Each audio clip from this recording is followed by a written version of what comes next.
Efésios 2, diz assim a palavra. Vocês estavam o quê, gente? Mortos em suas transgressões e pecados, nos quais costumavam viver quando seguiam a presente ordem deste mundo e o príncipe do poder do ar, o espírito que agora está atuando nos que vivem na desobediência.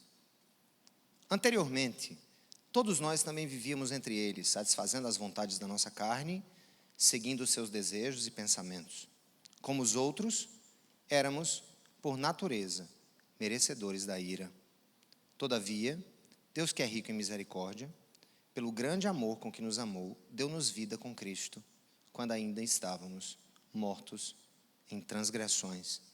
Pela graça sois salvos.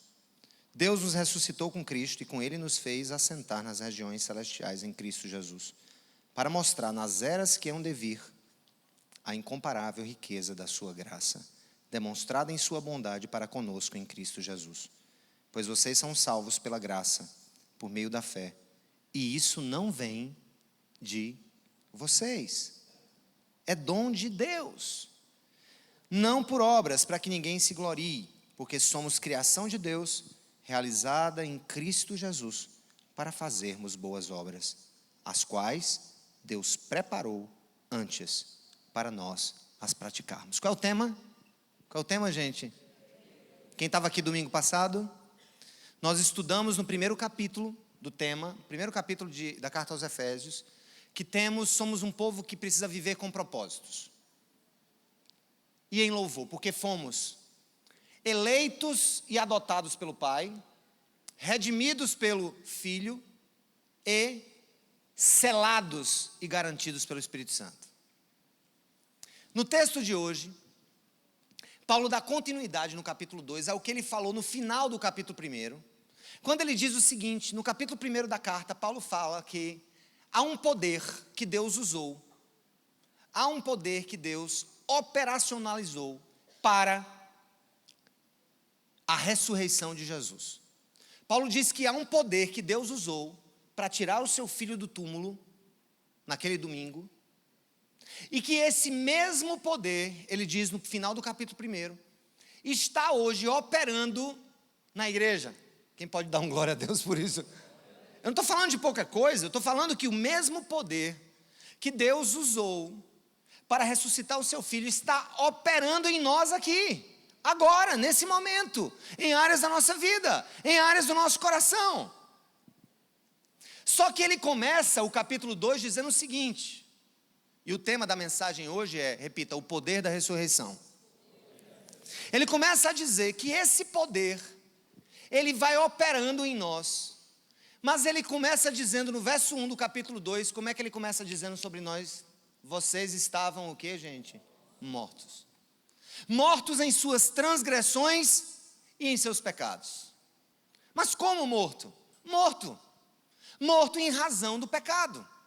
Você pode andar, desenvolver, criar tecnologia, ser filósofo, médico, você pode cantar, você pode fazer samba, você pode fazer qualquer coisa nessa vida, ginástica, você andar e você sair, mas sabe de uma coisa, nós nascemos mortos no espírito, por causa da nossa natureza pecaminosa, e nascemos no corpo e na alma, pessoas que a cada dia que passa é um dia a menos. Eu estou envelhecendo, pessoal. Eu estou começando a estranhar. O meu corpo não responde do jeito que respondia quando eu tinha 30 anos. E ele vai envelhecendo, a gente vai se perdendo no tempo, a gente vai minguando, essa é a verdade. A questão é que o nosso espírito não está minguando, nosso espírito está morto. É o que Paulo está dizendo, vocês estavam mortos. Quando o poder de Deus atua sobre a morte do nosso espírito, é quando se dá o fenômeno da chamada conversão. O que é a conversão? Eu vou derrubar alguns bezerros de ouro aqui na frente, que são adorados por nós na igreja. Conversão não é necessariamente a adesão a um novo código de ética. E aí eu me lembro da música do Asa de Águia. Eu era um bêbado e vivia drogado, hoje estou curado. Encontrei Jesus, encontrei. Na casa do Senhor não existe Satanás. Escuta.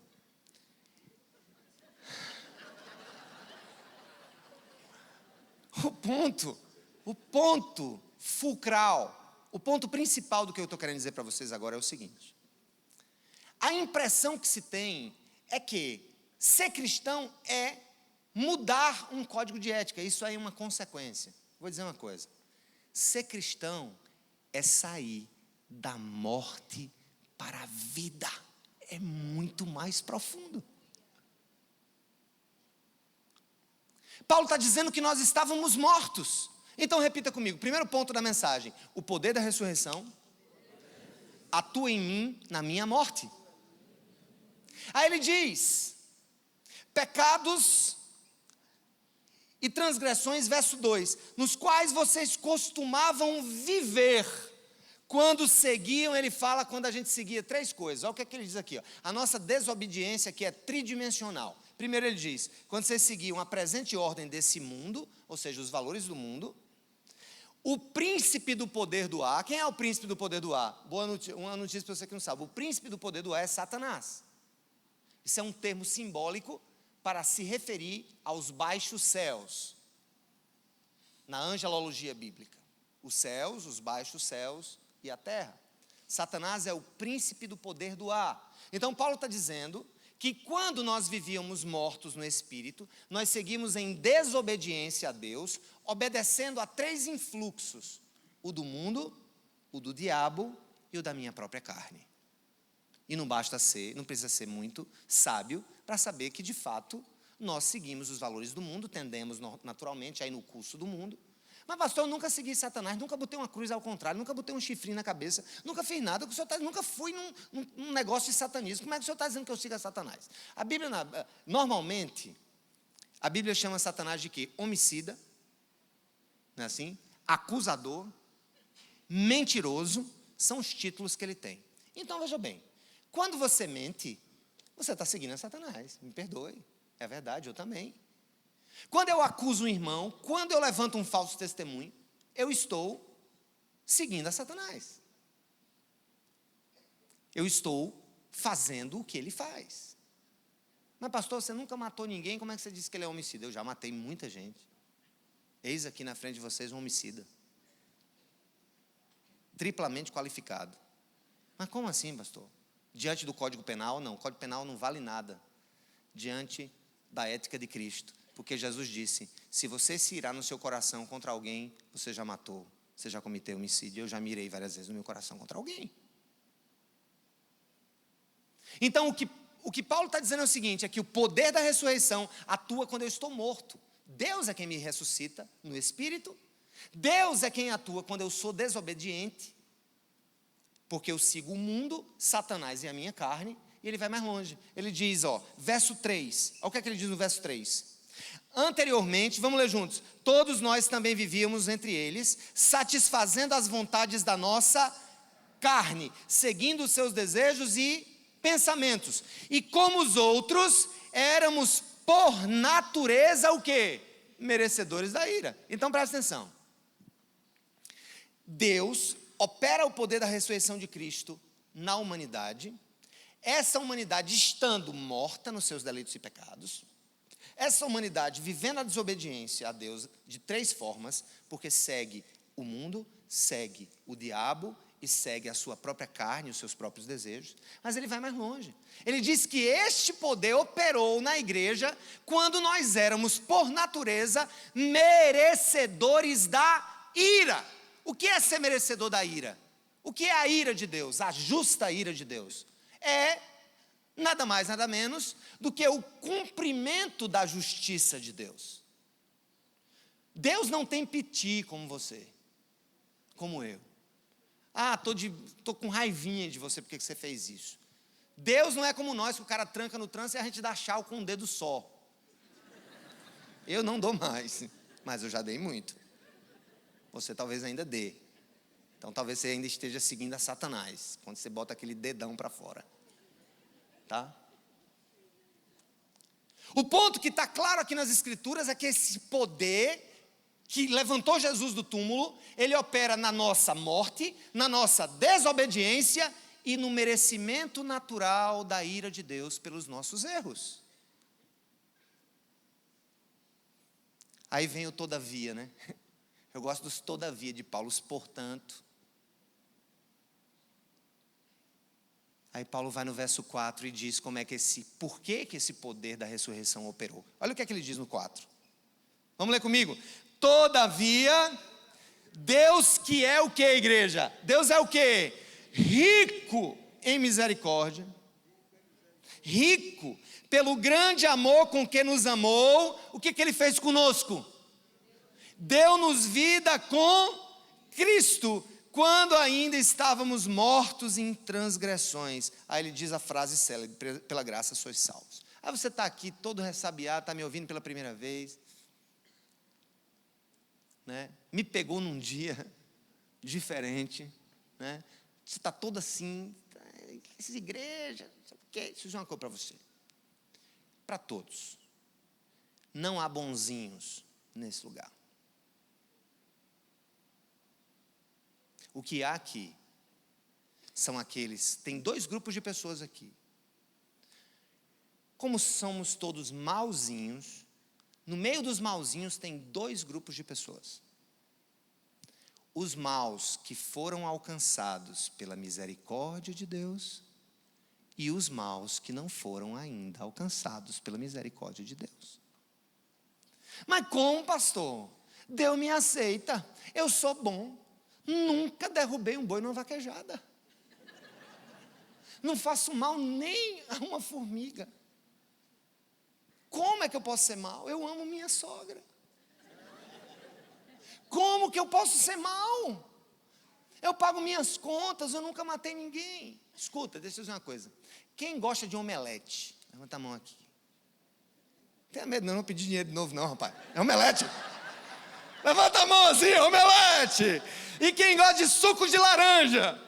E quem gosta dos 2, como eu? Beleza. Digamos que depois da última mensagem que eu vou dar hoje, eu vou chegar em casa e Samara, como ele quer manter a minha forma, né, de não comer carboidratos à noite, ela sempre faz, quando eu chego, muitas vezes, um omeletezinho com uma cebolinha, tomate, presuntinho, oh glória, queijinho, né? Preparando o terreno. Faz tudo isso. Aí eu chego, digamos, está lá e minha filha diz: mamãe, eu quero um omelete. A outra diz: mamãe, eu quero um omelete. Né? A cachorrinha diz: uau, uau, uau, uau, uau, né? Então lá vai Samara com 7 ovos. E ela começa a fazer o meu omelete. Primeiro ovo faz tsh, segundo ovo faz tsh, terceiro faz tsh. O quarto cheiro já começa a entrar na casa quando ela bota a cebola e a manteiga e fica aquele negócio tsh. O 7º faz tsh, e Samara não percebe que o 7º tsh, o ovo estava gorado, podre, em outra palavra. Aí sobe aquele cheiro de fossa dentro da cozinha. Eu, como sou muito ligado às ciências naturais, eu chego para minha esposa e digo: meu amor, está resolvido o problema. Seus problemas acabaram. Solução tabajara para você. Você vai fazer o seguinte: tira o ovo podre que você colocou no omelete. Está resolvido o meu omelete. Minha mulher muito sábia chega para mim: meu filho, não fale asneiras. O omelete com o último ovo podre é igual ao suco de laranja com 100 laranjas, que no meio delas, uma delas está estragada, ela estraga o suco. Uma notícia boa para você: você é um omelete com um ovo podre, e você é um suco de laranja com a laranja banida. E se você não come um omelete com ovo podre, nem toma um suco de laranja com a laranja banida, porque Deus haveria de aceitar toda a tua bondade, se no fundo do teu coração há tantos ovos podres. O que é que Jesus disse quando queriam apedrejar aquela mulher? Aquele que não tiver pecado, atire a primeira pedra. Hoje eu diria: aquele que não tem o ovo podre no omelete da vida, atire a primeira pedra. É isso que ele está dizendo. Eu costumo dizer o seguinte: eu só vou entender a profundidade da graça de Deus e do amor dele por mim quando eu reconhecer e entender e perceber a profundidade do abismo onde eu estou metido pela minha própria natureza. Então repita comigo: o poder da ressurreição atua na minha morte, na minha desobediência e no meu merecimento da ira de Deus. E esse poder atua em mim exclusivamente porque Deus é bom, gracioso e misericordioso. Pronto. Aí Paulo completa e ele vai explicar tudo isso. Ele vai explicar tudo isso. Quando ele chega no verso 8, ele fala desse poder, esse poder que atua na morte, na minha desobediência e atua também no merecimento da ira de Deus. Esse mesmo poder que opera em mim, porque Deus é bom e misericordioso, ele diz no verso 8 as seguintes palavras. Olha o que o Evangelho diz, essa boa nova. Pois vocês, leiam comigo, verso 8. Pois vocês são salvos pela graça, por meio da fé. E isso não vem de vocês, é dom de Deus, não por obras, para que ninguém se glorie na presença de Deus. Poder que atua na morte, poder que atua na desobediência, poder que atua quando eu sou merecedor da ira, e poder que só atua em mim, porque Deus é bom e misericordioso. Eu vou traduzir a crucificação na linguagem do omelete. O que é que Jesus veio fazer na cruz? Jesus é o único, o Filho de Deus, cujo cheiro não fede a ovo podre. É o único aceitável, aprazível, adequado. E o Filho de Deus resolve o quê? Em um pacto eterno da Trindade Santa, define-se que Deus Filho encarna e recebe sobre si a podridão dos ovos podres de toda a humanidade. Sabe por que Jesus teve agonia no Getsemane? Já falei sobre isso. Tem gente, Jesus estava com medo da cruz. Jesus não estava com medo da cruz. O que é a cruz?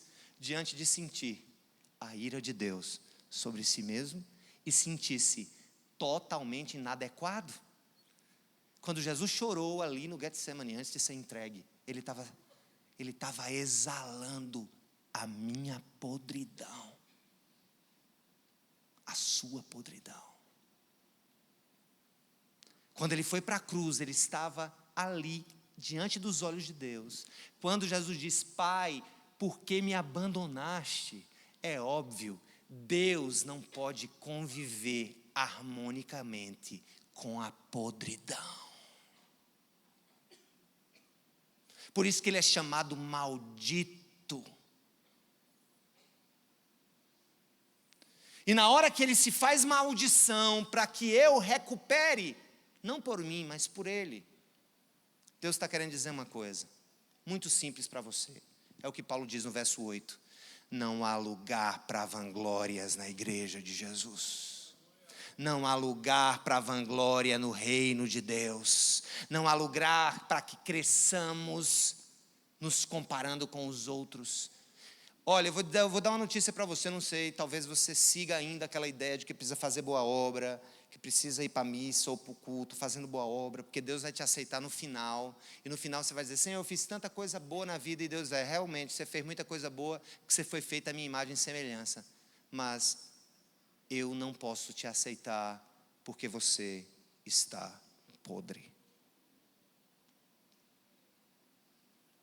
Não há lugar para vanglória no Evangelho. Por isso que as pessoas estão saindo das igrejas ou não querem mais igrejas, porque elas acham que igreja é antro de santarrões. E elas não se veem adequadas a estar no antro de santarrões hipócritas. Vocês devem ter lembrado que quando eu preguei na Igreja Batista da Lagoinha, no primeiro semestre desse ano, uma pessoa veio, colocou o microfone em mim e eu achei aquela pessoa parecida. Eu disse: rapaz, será que eu joguei bola com esse cabo lá no Bar dos Estados? Em ver esse cabo aqui em Belo Horizonte. Em Belo Horizonte. Aí eu fui almoçar com o Márcio Valadão, pastor Márcio Valadão, e perguntei: pastor, aquele rapaz era tão conhecido assim nos meus olhos. Eu contei isso para vocês, né? Ele disse, meu filho, você já deve conhecer esse rapaz, porque isso foi ator da Globo. Diga ator da Globo, eu me animei. Opa, o ator da Globo botou o microfone em mim, olha só, pai. Ser humaninho da Globo botando o microfone em mim. Fiquei dilatado de alegria. Aí ele disse, aí eu perguntei, como é o nome dele, pastor? Ele, Guilherme de Pádua. Aí eu, quem? Quem? Guilherme de Pádua. Quem é Guilherme de Pádua? Estou lembrado, não me ajuda. Foi aquele que matou a Daniela Pérez com tesouras. Eu disse, meu Deus. Ele botou meu microfone.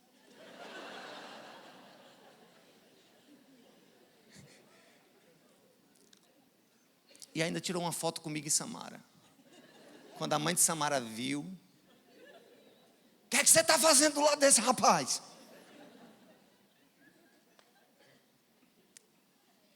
O problema, gente, é o seguinte. Talvez o estigma na vida daquele irmão hoje, irmão nosso hoje, o estigma social nunca vai ser resolvido. Mas diante de Deus, porque Jesus tomou o pecado dele e ele entendeu e aceitou isso, diante do Deus de toda a criação, ele cheira bem.